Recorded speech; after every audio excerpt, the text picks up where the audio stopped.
Welcome to the show, Marcus. Yeah, thanks for having me. No, I'm grateful to be here, grateful to reconnect after all these years, and excited to talk about like health and wellness, talk about the journey you've been on, the journey I've been on, and especially from and hear the growth. It's going to be nice. I can't really ever see the growth within myself, but like knowing someone from 10 plus years ago and then seeing the complete shift in that is going to be awesome. So I'm excited to be here. Thanks, man. Yeah, well, I can tell you right now, from our first kind of meetup, what was that, like last Wednesday, Mhm. I could even see like the differences in you and just like we all grow, we all get more mature as time goes on in general. But yeah, I could just see like a sense of like calm confidence in you, if Yeah, that makes thank any you. sense. Yeah, yeah, Yeah. that's kind of what I was getting. But dude, so like lead me on the journey to how you found that calm confidence, and we could go through the health portion of it, but like what kind of were the major stepping points in your life that led you to where you're at now? Yeah, I mean, dude, it's like I love looking back and just kind of thinking like, because a lot of people will see like I don't know some things that they like determine as success and like how long did it take you to do this? How long did it take you to do this? I'm like, dude, it took me 30 years. It's like it's taken my whole life and like a lot of life experiences to get to the point where I'm at now, and things are forever shifting. But like, there's so many key moments, like every single day, whether it was like our time like in Beaumont and like the decisions that I made then definitely influenced what I'm on now, and um I really appreciate and attribute those times like in high school where I was so uncomfortable in my skin and trying to figure out what to do and having like sports be an identity thing. Um, and instead of looking more inward, reaching externally for things, whether it was like validation from my dad, validation from coaches, validations from friends and family, and like whatever it was, then when that didn't work out, then it's like I'm reaching more externally for other things, drugs, alcohol, whatever it is to feel better about myself. And um, long story short, those things didn't work. They're not sustainable. And it led me very mentally broken, spiritually broken, financially broken, and just like at a turning point where I didn't know where my life was going to go. And once I kind of gave that stuff up and was able to just kind of like look at my part in this and then start doing the deeper inner work, it led to just a bunch of different things. And changing diet, changing once you get rid of like the drugs and alcohol, like you start feeling better and like how can I feel more better? How can I level up a little bit more? And so um yeah, I don't know. Looking at things holistically, getting into breath work, the Wim Hof stuff, changing my diet, being of service to others, and but it all starts with that scared little boy from like high school and even earlier on, and then wanting to like look deeper and give that kid a lot of love, and then in exchange, then I get to live the life I'm living now. I love that so much right there. There's a few things that arose for me. One of the things being, I think you really hit the nail on the head where it's like always chasing a high, Mhm. and not, I mean, it could be obviously getting high, but like chasing the high of, right? Like chasing the high of just like feeling good in life. Yeah, And I don't think there's anything wrong with that, but I think in many ways that can almost be an addiction in itself, right? Like the life is going to have ups and downs, and I think it's important for us to not always seek out the pleasurable stuff, and I think we're kind of hardwired nowadays for that with like yeah. TikTok and these instant gratification videos and things. But Mhm. I think it's important for us to also sit with uncomfortability, sit with the hard stuff, and not like you have to enjoy it, but be bored with it, sit through it, experience it, Yeah, because it's going to allow for the balance. If you're trying to just stay on this continuous high, like that's not life. Life is up and down, and so, so you got to ride that. And even to the best extent, I think keeping almost like a bit of a neutral mindset in life can be very beneficial as well. um mhm. yeah, I think that plays a big role, and helps with mental health for sure. But in terms of, I know you mentioned a little bit about drinking and possible drugs and stuff. What led you to that, and what allowed you to get over that as well? It's a lot of what we kind of talked about, like not even like chasing the high of life, but it's also for me, I was trying to escape. I did not like the circumstances that I was in. I didn't like the lack of confidence that I had. And instead of doing like the inner work within myself, it's just like, oh, I can drink this. And like now I'm becoming funnier. People think I can be in a room and I'm more lively. This is who I really am. And it was just a lie. And a lot of people keep chasing that lie and that thrill. And to the point where like I had a drink just to be social. Anytime I was nervous, I would have a drink. Anytime like before a big game, I would have a drink. I mean, I played in my last high school game completely drunk out of my mind, just because I was so nervous for it. And that was just my solution, and it worked for a long time until it didn't, or at least like I was deceived to believe that it worked. I had no idea that it had a problem. The only person I was tricking was myself. A lot of people were like, "Dude, like what's going on? Why can't you like get this together? Your grades are falling. All this is like not working out." And it took a lot of like bottoms, and it took a lot of situations to where like it was either continue down this road, which I don't think I had much time left down, or could do a complete 180 and then have and eventually have to do the things that I've been avoiding, which is just take a look at myself and sit with that uncomfortableness. So, I mean, the reason why I can only speak for myself, I was going to say a lot of people, but the reason why I was drinking and partying so much is because I had the inability to sit with myself. I felt so not okay with who I was as a person that I had to do all these things in order to be whatever I thought I was, which is just like my ego. But in return, I'm now trading everything that I have and everything in my life for this one thing. And when I had the opportunity to give it up, I started getting everything back, which was really nice and then some. So I would say it took a lot of bottoms. It took like the hurt of like lying to my parents, getting kicked out of every school that I went to. I got kicked out of UC Irvine. I got kicked out of Idaho State. I was homeless for a little bit at my time in Idaho State. I got kicked off of my team at Dixie. I got brought back on the team. It was just like all this chaos and all this like illusion and delusion of just like who I thought I was. And that was the issue. I was walking around and just like, don't you know who I think I am with everybody? In reality, I was just so scared of every situation and every person and everything. So it took those moments. It took lying, cheating, and stealing from my dad and my parents and taking money and just being a complete leech until these people started like getting rid of me. And then it just forced me until like I was just left with myself. And then I got into a place very like bad mentally where I was completely suicidal. And I had friends that found me on the fifth floor of a building, like halfway hanging off of it. And just it took like moments like that. And I would still minimize it. But when I realized that I didn't care about my life, but then people started coming into my life and saw like something in me that I didn't see in myself and they were willing to help me out. And for example, my grandfather co-signed a car for me. And my dad was like, I would have never in a million years co-signed that car for you. I had no credit. I had no nothing. He's like, I know you're drinking and driving. I know you're doing all these things that like you're reckless. You don't care about your life. But if you were to crash this car, they're gonna go after your grandfather for all he has. And that was true. I did not care about my life. My mental state was already telling me that if I were to die, I'd be doing my like family and friends a favor. But like knowing that my decisions could impact my grandfather when he stuck his neck out for me, I was like, all right, enough's enough. And like I just came clean. I was like, I can't stop drinking. I don't know what to do.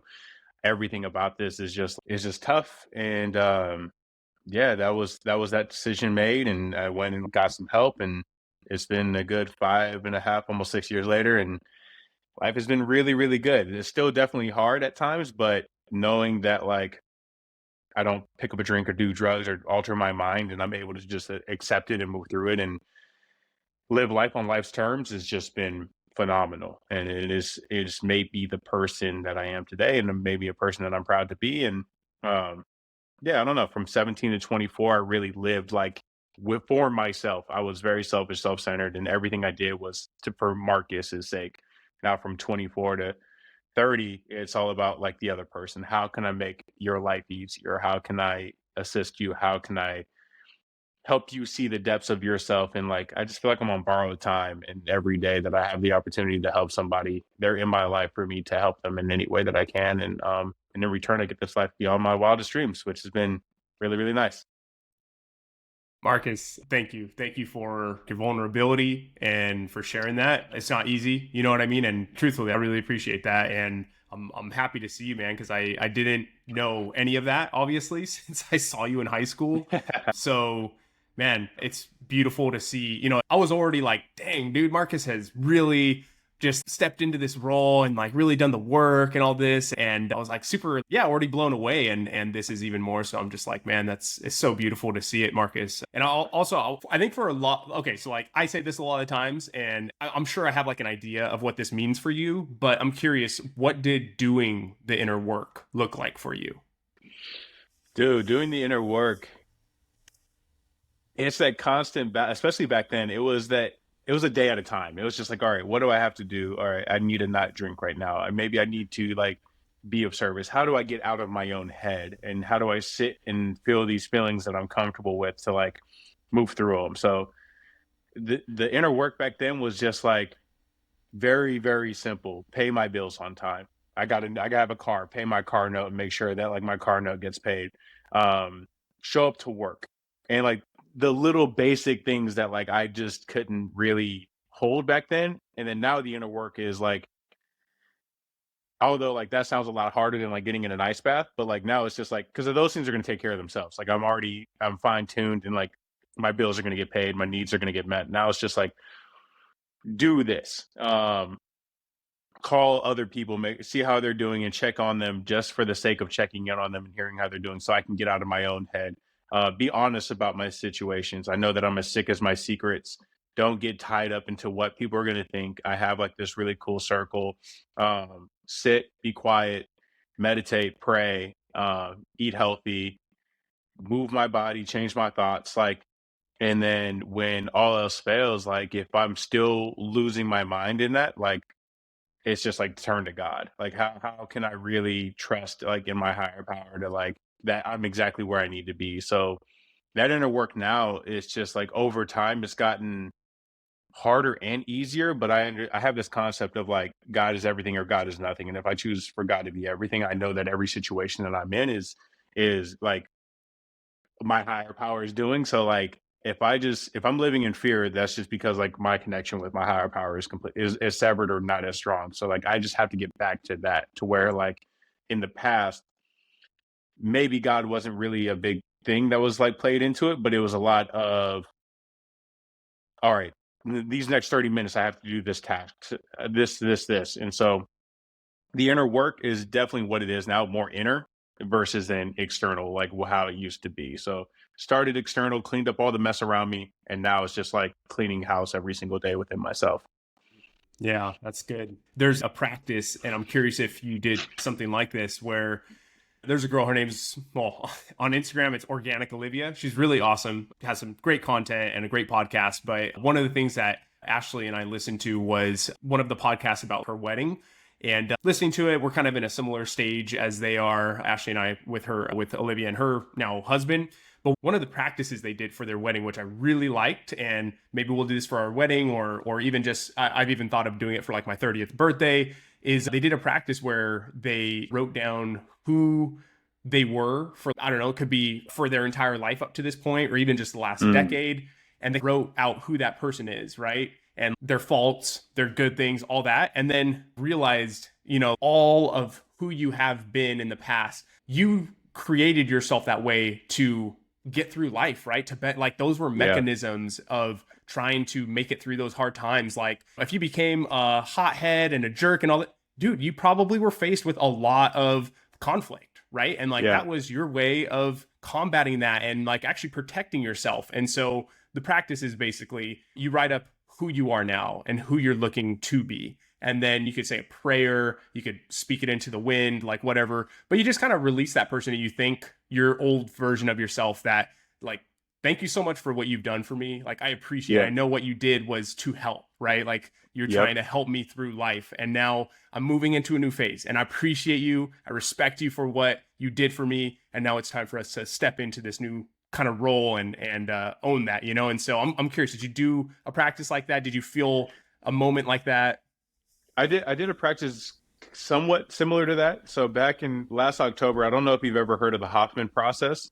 Mm-mm. It's this week long retreat where they take your phone and they make you sign a paper saying like you're not going to pray, you're not going to meditate, you're not going to exercise, you're not going to like drink, you're not going to do anything that you would normally do externally to like avoid these feelings.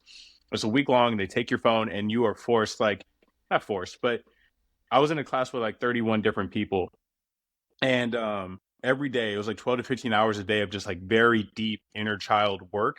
And then we would go through the days, and at the very end, it was all about like seeing that past person, loving yourself, and just like it completely transformed my life. And when you were talking, it reminded me of that because like that person who we used to be, and that person that's in us has done all these things, like you said, to survive and get to this point in our life. And they take it even a step further. Like everything we are and everything we do, we've adopted from our parents. So we've either got these things, these patterns that we've either adopted from them. If like my mom's a codependent, maybe I'm a codependent, or we got in complete rebellion. Like if my dad's very tight with his money, I will be very like loose with my money because of I see how I know his perception on it, and I know that I want to be different. So we do these things out of either adoption or rebellion of what our parents do. And then we get into these patterns, and we're like, why are we still doing these same things? Why am I in this cycle? And so like what Hoffman teaches us is that that's called the negative love pattern. So that negative love is just like we have these patterns, and then we're granted the awareness of them. We literally write them down, right? Which parent we get them from and all that kind of stuff. We then act it out, we get it out of our system. We start giving our parents a lot of love and compassion because like they're guilty, but they're not to blame. Everything that they got, they adopted from their parents, and all of our parents have strictly been doing the best they can with what they got. And then we work on new ways of being. So, like the new ways of being is all like the um, new neural pathways, like thinking of a memory, having it, and just like it's just amazing how that worked. And when I was able to see that, I was just always like, why can't I sit with myself? And why is everything so tough? And why do I feel so much shame when I'm constantly trying to run from the person that I used to be? And instead of running from that person, I was able to look at it and be like, hey, look, that guy did everything he could in his power to strictly survive these situations that I put myself in. And instead of like shaming that dude, I love him. He was just hurt, he was scared, he was all that. And like also like I love my parents because like I adopted that stuff, and everything I did was like as a result of like their doing, and I made my own choices based off what like I learned from them. But I know that if I'm able to take it a lot further and see that and have that awareness and like realize what they did, and like shit, like I can only imagine like what their parents did to them from like the stories that I heard way back in that day. But I then can like stop that um programming and all that kind of stuff, and then just look at who I am today and be like, okay, this is who we are, and then just choose to walk in love with it. And that's a practice that's like really really tough because I can revert back to those old patterns. But now that I have the awareness of it, I can stop it before it becomes that vicious cycle. So very similar to like seeing who I am, and I would say instead of like releasing it, just being like, I love and accept you. And in that is just like a scared little kid that just like had to do what he had to do in order to survive those situations and cope with the decisions that were being made. And so I go back in time. I go back a lot, and I would make sure that like I really follow my gut. And what are things that like little Marcus would probably like to do? Like I quit karate when I was younger, so I went and like took a jujitsu class like not too long ago. I stopped doing these things that like would bring me joy. So like now I just like go and like I walk in nature, and like I go to the beach, and like I just try to have like not have a care in the world. And that is always that's like that stuff is like so incredibly and immensely healing. Um, it's just a beautiful thing. And the Hoffman process, like, absolutely completely changed my life. I'm so grateful for that whole thing. It was one of the tougher things I've ever done, but like on the other side of it was like beautifully rewarding.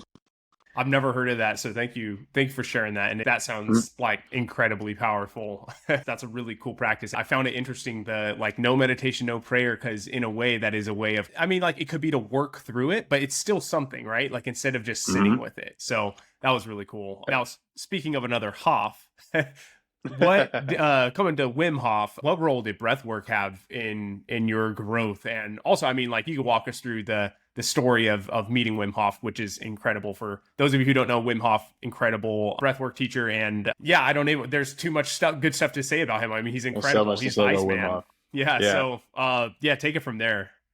Yeah. So I was very early in like being sober, and the thing that like I was saying like when you are drinking like to the extent that like I was drinking, I'm just constantly running. So when I stop running, when I stop drinking, all that stuff I'm running from is now hitting me, and I don't know how to cope with it. I am just like it's freaking me out. The thoughts are still intrusive. All the suicidal stuff is like coming back into play. I'm like trying to sit with psychiatrists and to see if I should be on like medication because like I'm just like losing my mind and I don't know what the heck is going on. And I reached out to a buddy of mine because I saw his brother playing at Oregon. And I was like, yo, like your brother's like killing it, like that's awesome. And this guy used to be like my like drinking buddy. Like I was like, I never thought I had an issue because like I was like, this dude's way worse than me. And so like if I'm not there yet, then like I'm good. And I was talking to him, he's like, yo, man, like I'm sober as well. And I have like he had a little bit, he had like 6 months more than me. I was like, yo, like that's amazing. Like, what are you up to? And he was like, oh, I'm doing breath work. I had no idea what that was. And I was like, can you like teach me it? Like, I was like, is it like good for like mental? He's like, oh, it's amazing for your mental, for your spiritual.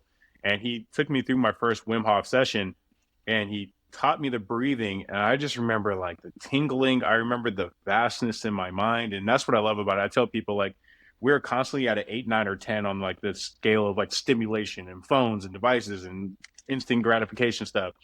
Breathwork just allows you to just turn that knob down to like a 1, 2, or 3 and just really see the space in between your thoughts.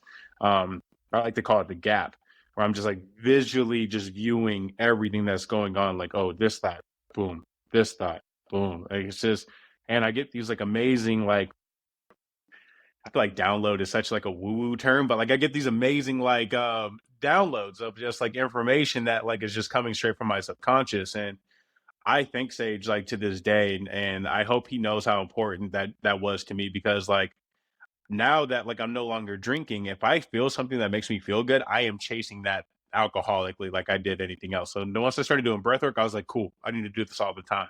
And so I was doing it all the time, incorporating it, like telling everybody about it. And I'm like, yo, this is amazing. Like you have to try this. And people were like, what are you talking about? Like I'm getting high on my breath. And then I started like looking into Wim Hof and seeing all the crazy things he was doing. I was like, oh the God, this guy climbed Mount Everest in just his shorts and he's like fighting off diseases and all this crazy stuff. And then I had the opportunity to move to the Netherlands during the pandemic.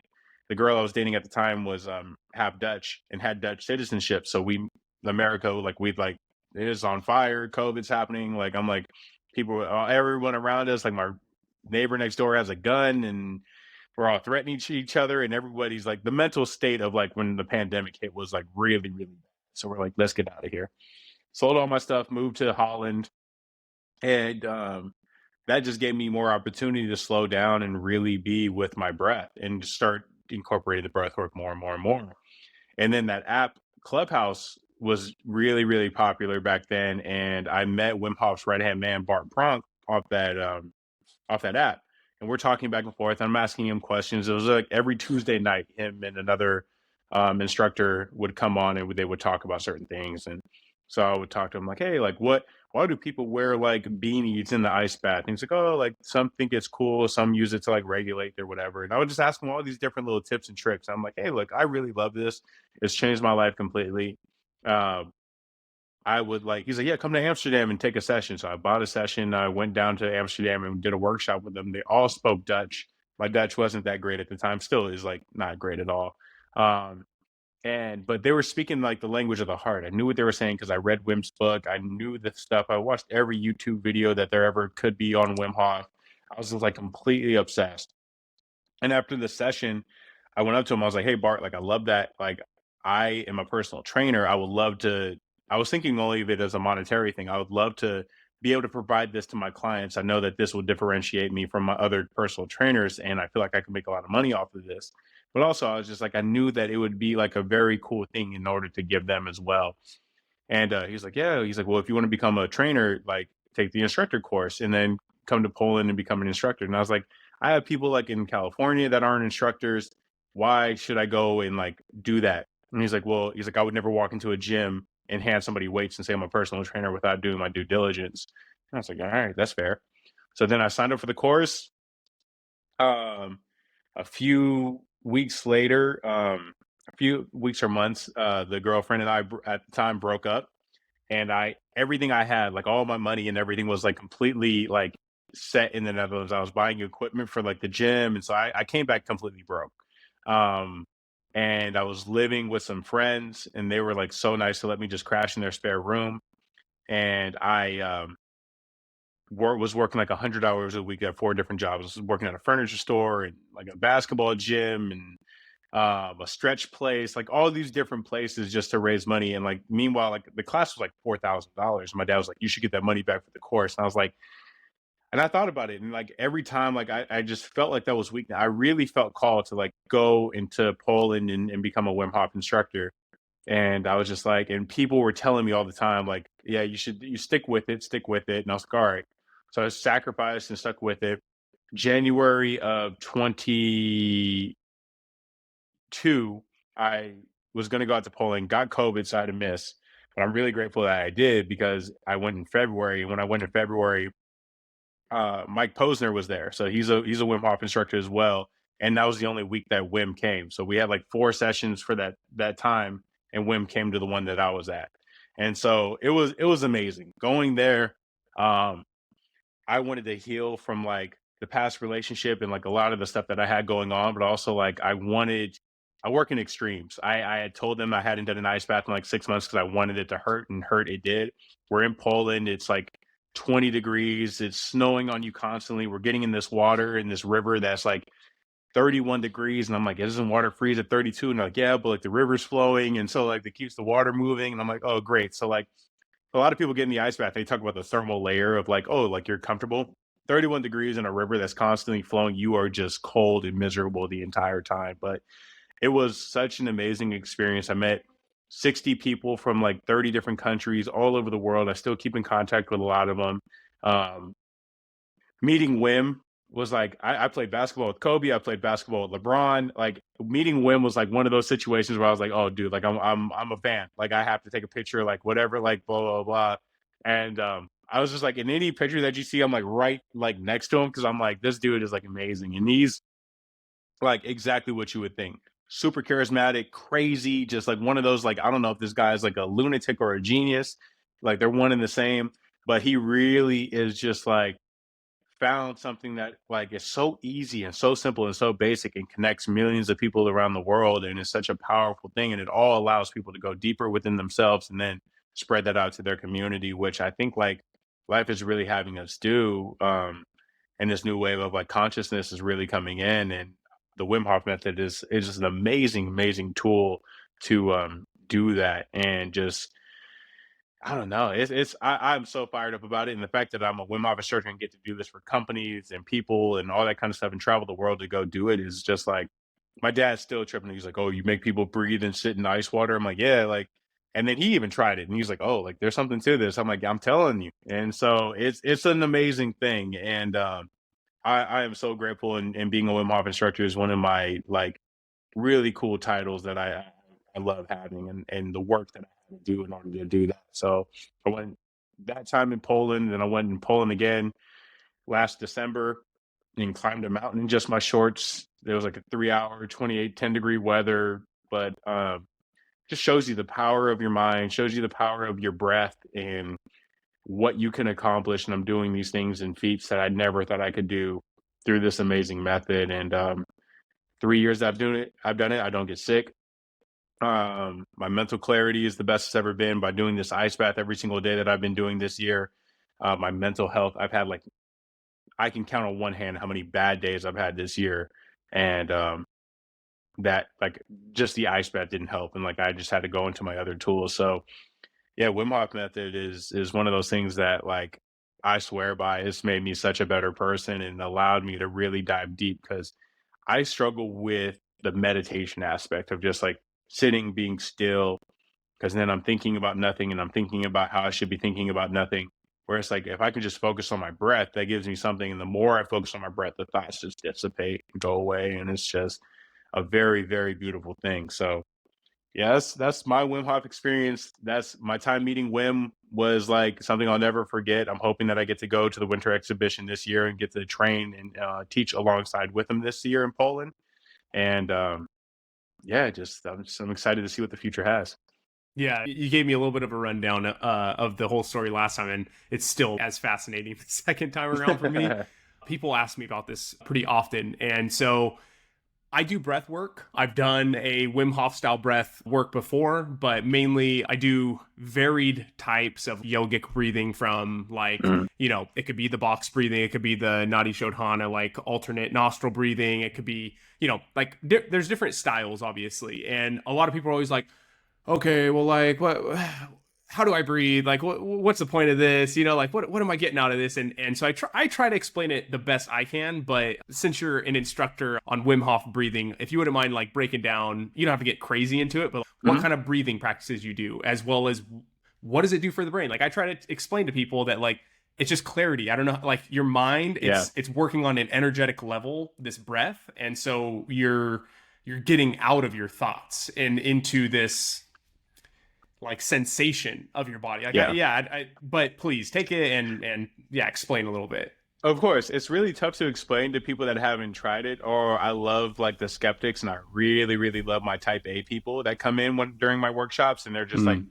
wondering if they're breathing right. And I always let them know, look, like if you're here listening to my class, you're breathing correctly. You've been breathing right your entire life, like you're fine. But what we're trying to do now is enhance your breath and be very um intentional on our breath. And by doing that, we're able to just to focus on that breath and let the thoughts do what they want to do. So if you're feeling anxious, stressed out, whatever it is, a lot of these people will come in just like wrapped up. I'm like, the whole point of this class is for you to leave more relaxed than you did coming in. And that's like my style of the Wim Hof method. I'm always a very big parasympathetic versus sympathetic. And we're just going to, I want you to be relaxed and feeling like almost like jello when you leave my class. And so, what the Wim Hof method is it's the Wim Hof method consists of breathing, ice baths, ice, cold exposure, and the mindset. What the Wim Hof method breathing is three parts as well: to charge up, the retention, and the recovery breath. And the charge up is 40 breaths where you're breathing deep into your belly, into your chest, and letting it go. So all in one circular motion, belly, chest, let it go. Um, for people that are come to my workshops, I always have them breathe in and out of their nose for the first round, in their nose, out of their mouth for the second round, in and out of their mouth for the third round, and I'll take them to like 4 rounds, and then they can breathe however they want. This just gives them a nice steady pace for when the sensations come on. If you're breathing in and out of your mouth immediately, you're going to go like straight to Mars. For those who are breathing in and out of their nose, and it gets a lot steadier. Um, so you do that 40 times, followed by a big deep inhale, exhale, big inhale again, nice easy passive exhale, and you're just holding on that passive exhale. And that passive exhale is like roughly 20% of the air in your lungs. You sit and you hold that and you're just still. And I usually have people, I will build that time up. The reason why you can hold your breath on that exhale is because we're releasing CO2. CO2 is what triggers your brain to let you know that you have to take these breaths. With less CO2 in the body, you can hold your breath longer and longer and longer. So a lot of people think it's like magic because like I tell them like, hey, like I'm gonna get you to hold your breath for maybe up to 2 minutes. Like I can't even hold my breath on an inhale on 2 minutes. You're telling me I'm gonna hold my breath on an exhale for 2 minutes. And it's all about that surrender. The more relaxed you are, the more you're not thinking about that, the more you can just listen to your heartbeat and be in the moment and during those retentions, the easier it is. And like time just goes by like that. And I let people know because they're like, 2 minutes, what about brain damage? I'm like, when I really care, when I have my ego really wrapped into the Wim Hof method, I would always like see how long I can take my ice bath and how long I can do my retentions. I think the longest retention I ever did was like 6 minutes.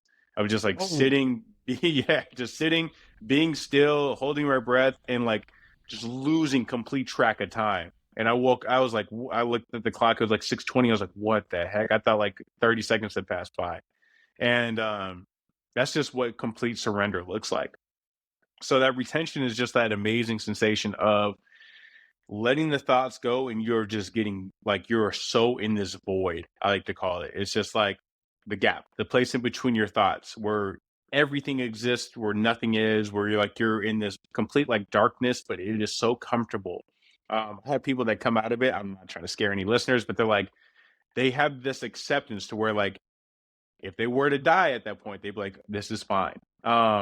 And it's just like you're not going to die. No one's ever died in my classes. No one even has even come close. Um, but you just get this overall sense of just like everything is so okay and everything is exactly the way it needs to be. So after that retention, whether you can hold it for that 45 seconds I initially have you do it, is followed by the recovery breath. And the recovery breath is just a big deep breath in You're holding that air all the way up top. You're going to get a few more swallows of air in, and you hold that for 15 seconds. This kind of returns you to your baseline. You release it, and we just keep going. Second round, third round, fourth round. And then I let like a nice little 10-15 minute meditation at the end where you just sit in that silence and just like whatever is there happens. And you feel all the sensations while you're doing it. Like during the charge up, you might feel a lot of tingling in the hands, the feet, in your extremities, temperature changes throughout the body, muscle cramping or the tetany. It starts with like the little like gang signs and then like the lobster claws. And I have some people that like full on praying mantis. I always tell them like if you feel it coming on, it's just the chemical reaction of the CO2 dropping in the bloodstream. And if it's too much, just slow down the breathing. Everything's gonna be fine. Um, Hot flashes, cold flashes, ear ringing or hearing loss. A lot of times, like whenever I do it, it always feels like someone puts earmuffs on my ears and I'm just like so in my zone. I can't hear anything. And then emotions might pop up as we are suppressing the sympathetic. I like to tell people as we're breathing deep into our belly, we are bringing up some emotions that we may consciously or subconsciously have. And I have people that hysterically laugh when I cry. I have people that uncontrollably sob in my classes, and it's just a release. It's just like I'm not trying to bring it on. I'm not setting an intention. It's for your time. All I'm doing is opening the door and just making sure that you're safe while you just go and explore the innermost selves of your being through your breath. And I have had some very profound things happen by being an instructor. Like people like getting these visions and like getting very similar visions to the people next to them, and they're like, "Wow, how'd you like know what I was thinking?" And like or I had a firefighter do it one time. He saw the faces of everybody that has ever passed while he was on the job, and he always felt really guilty because he thought it was his job to save them, but they all told him like, "Hey, thank you for being there. It wasn't your job to save us. It was your job to be with us as we transition." And he had a full like breakdown, but like this divine timing always happens in these classes to where like there was a guy in that class that was able to get him in that they have never met before, that was able to get him in touch with like the chief firefighter who runs like this really beautiful therapy session and like got him all the help he needed. And I see that happen all the time in my classes. And people get this clarity that you were talking about, whether it's like, hey, like ask my boss for this raise, let's go on this trip. I've had some divorces happen like as a result of like not my class, but just like people being able to see like exactly who they are and what they want. And it's so clear. When you get this clarity, it's almost like a sin to act against it because now you have this awareness. And if you're acting against like what you really are and who you really are, it's you can't go back. Or you can, but you're just living in this lie. So the thousands of people that I've worked with, we do that, and then like you come from this completely relaxed state of mind, and then I throw you right into an ice bath where it's very high stress and now it's time to rely on your breath again. And if you can surrender to the ice bath, so much of life is like fight or flight. This is all about surrender. That third option that a lot of people don't talk about and they think is weakness, and that's just the ego telling you that you have to surrender because you can fight the ice bath, like, and they're punching it. It's going to stay cold, and you're going to be miserable. You can fight from it. You can get out and run, but then you're not going to feel good about yourself. You're not going to feel good about me. Or you can, but you're going to have these excuses as to why you couldn't do it, and think you're the exception or whatever it is, and blame me, blame whatever. And then you just like, you're kind of living your life like that. So if you're interested in breaking that cycle, you learn how to sit in it. It's just 2 minutes. You breathe in through the nose for 4, out through your mouth for 8. Each exhale, I have you just drop your shoulders a little bit more until you're in this state of relaxation in a high stressful environment. And people come out of that with a sense of accomplishment. They come out of it feeling a lot better because the dopamine, the neuroepinephrine, your endorphins are kicking in, your immune system's up. The dopamine hits 2.5x, which is like the same as cocaine, but like it lasts a lot longer. And they're just like, oh, like they're just on fire for life. And it's a beautiful thing. And I've seen it just like completely change people in and out. And they're investing in their own ice baths and like they're having their kids do it, and they're having their parents do it. And they're like, all of these things is just happening. It's like a huge ripple effect in like the mental health community just by whether they know it's a mental health thing or not. And it's so cool to just be like, on the end of like I helped you like do that and help like inspired you a little bit to get that. It's a very humbling thing and it has nothing to do with me. I always make sure that I let these people know that hey, like I just told you to breathe and you did. That has nothing to do with me. You just trusted me.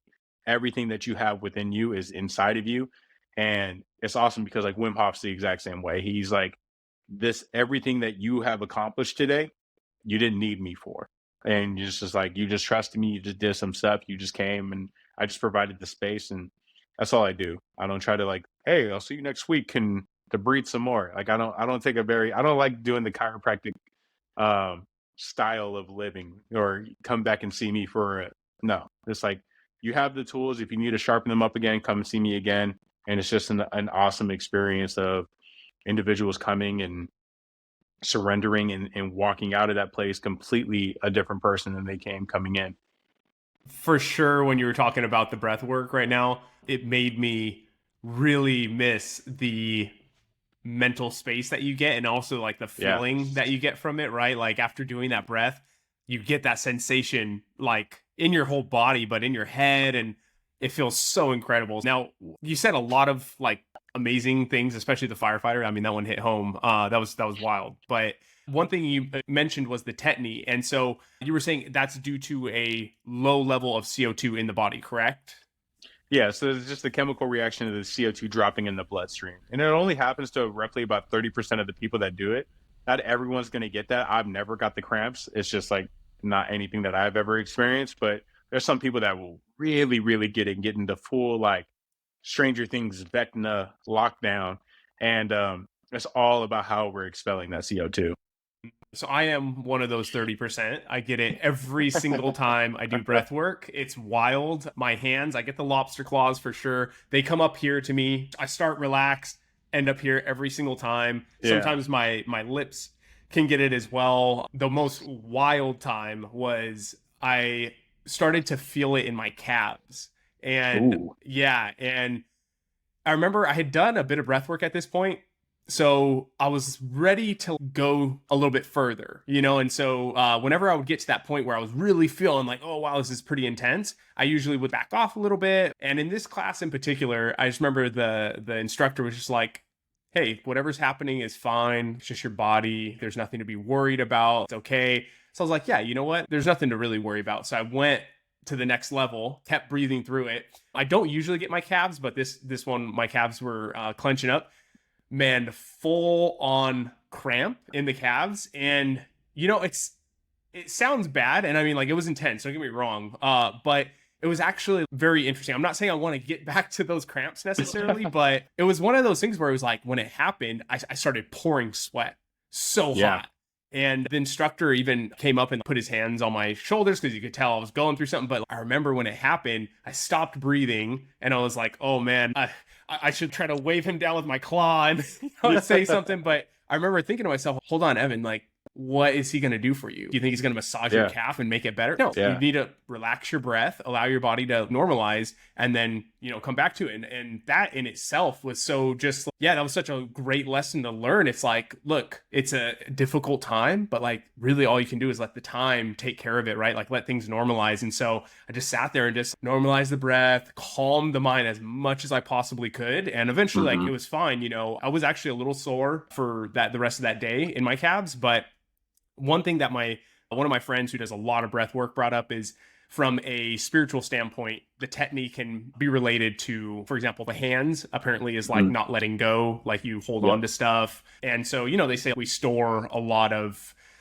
trauma, emotions, things like that in our body. And for me, one thing that's wild is I do know, especially from past experiences when I've had conflict with people, family, like whatever, like literally like physical altercation style, my calves are the first thing to like clench Lock up. tense up. Yeah. Yeah. And I've even noticed like after like almost being in literally a physical altercation with someone, walking away, and it's like my calves were twitching. If I were to go take a step on a stair, my foot Yep. would probably bounce, because it was so Yeah. like adrenaline. And so to me, I was kind of, I mean, I don't know the truth in that, but I was like, man, if there is truth in that, I could totally see why my calves were the place that it happened at.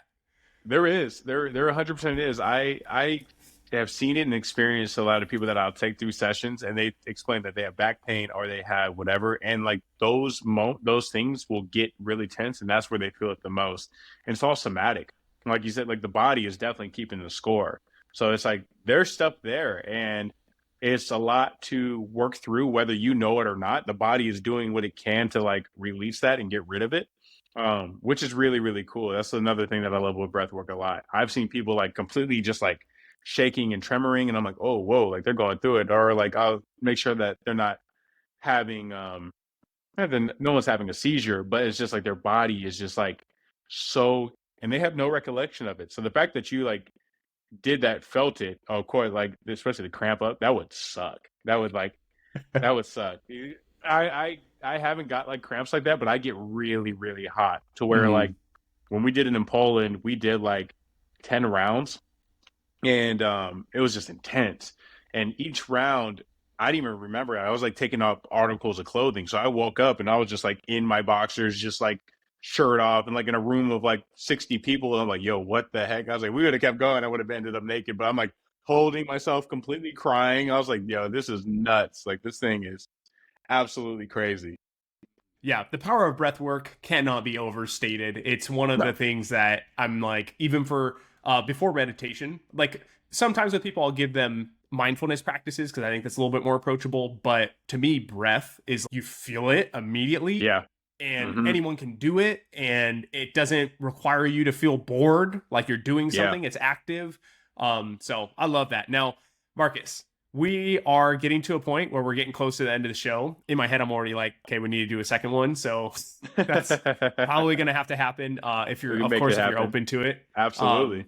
Cool, man. But I definitely, something I'm doing now with my episodes here is I want to take the knowledge of the show and I want to put it into actionable steps for the listeners. Knowledge is potential power. It's when you put it into action that it actually becomes like Hmm. actual power. So that's what I want to do. I want to kind of open the question for you to provide 1 to maybe 5 steps that our listeners could start doing today, right after this episode, that would apply either some teachings from this podcast, lessons that you've learned, or even just like what you find is most beneficial to, I mean, we could say overall health, but maybe we can pertain it more to like mental health if Absolutely. that's where we want to go.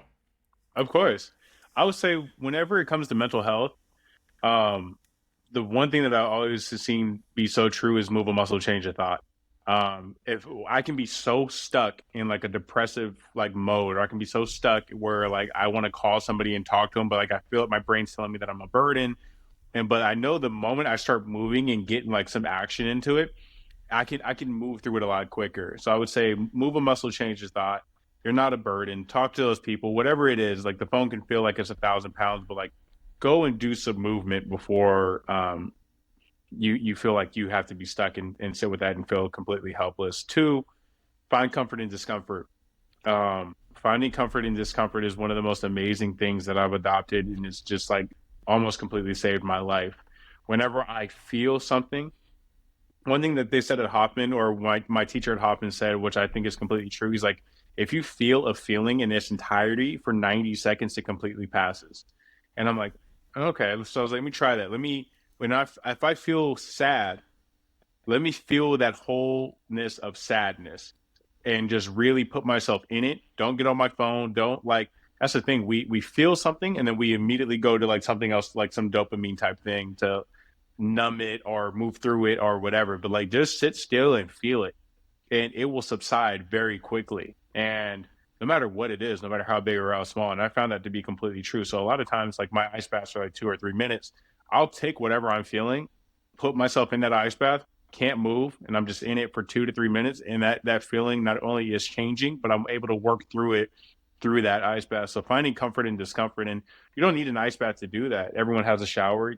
Turn the water on cold as soon as right before you get out, and that will completely change your mindset for the day. And yeah, I don't know. The third thing I would say is take a look at your diet. See what you're eating. I'm vegan because it works for me. I'm not here to like say go vegan or change anybody's lifestyle and what they do, but a lot of the things, your food is your medicine. And a lot of times when we're feeling inflamed or sick or all mucused up, it could be a lot of your diet and what you're doing. And it goes with that discipline of self gratification as well. A lot of things are easy and things are so like quick, but sit down, actually eat your meal, feel what it's doing for yourself, let it move through you, eat clean, cook your own stuff, or just like really question to see what you're eating. And you do that, those three little things, change your diet a little bit, see, be conscious, all I'm saying is be conscious. Be conscious of your eating, be conscious of your situations, be conscious of your feelings, and stop numbing out mentally, physically, anything, and you will like be able to see the matrix. It's like it's awesome. I couldn't agree more. I think those are beautiful practices for just living like a healthy life, mentally and physically, spiritually, emotionally, all the different realms and dimensions of health. Yeah, I love that. That's so good. Dude, Marcus, thank you so much, man. Seriously, gonna have you back on. I know you Yes. have some travels coming up, and that's gonna be amazing. Look forward to hopefully seeing some Instagram photos and all that good stuff. But before we do end here, I want you to take the floor and let people know where they can connect with you, where they can find Mhm. you, if you're hosting any breath work, anything like that, like how they can get in touch. And yeah, man, platform's yours. Take it away, whatever you want to share. Absolutely. Well, thank you for having me. This has been an awesome time. Like I said, I love to go back down memory lane and just see like where we're at now. And I love the work that you're doing, and I appreciate the platform that you've given me to speak on today. And yeah, if anyone wants to find me, my Instagram handle is the breathing vegan, no G after the E after breathing. Um, and I have on my link tree there, I have a guided Wim Hof work meditation through an app that you can listen to at any time. It's pretty self-explanatory. I do Zoom sessions all the time. I'm working on a schedule. That's why I'm going to travel this upcoming week to really fine tune my online stuff. And I also do online personal training as well at an affordable rate to, I don't know, get anybody started, or if you already have it, and completely tailored program for you. And we're all just walking each other home. And I just want to help you be the best version of yourselves. And in turn, it helps me be the best version of myself, and helps me stop thinking about myself and get out of my head. So I appreciate everyone and anyone who I've ever worked with. I appreciate those who I have not worked with yet. And if I never work with you, I still appreciate you, and you're amazing. So keep up the good work. Love it, Marcus. No, that's perfect. And I'll make sure to link at least your social in there, and anything else you want in the show notes. I'll have them in Beautiful. there. Marcus, it was a pleasure, dude. Thank you for joining the show. Everybody, do everything with good intentions, connect to your elements. And Marcus, thank you, brother. Thank you. Thank you.